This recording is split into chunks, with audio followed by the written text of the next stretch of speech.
अस्सलाम वालेकुम यार, माशाल्लाह चेक कर लें, आपके 4 वाइट हैवी के अंडों का और एक वाइट सिल्की के अंडे का ऑर्डर था।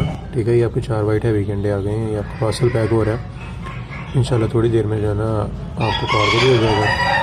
तो ये आपके वाइट हैवी के अंडे आ गए। मैं अभी आपको दूसरे वाइट सिल्की के भी रख के ना इसमें मैं शेयर करता हूँ मेरे साथ।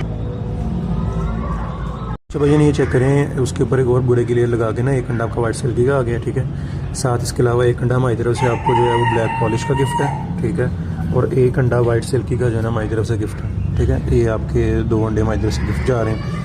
ये आपका पार्सल अभी इंशाल्लाह तकरीबन 1 मिनट में रेडी होगा। उसके बाद आपने जिम्मी भाई को भेजना है, पिक करने के लिए आप भेज दें।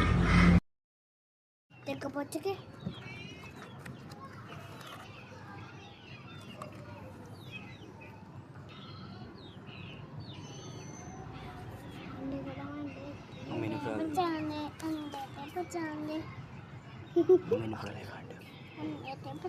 पढ़ा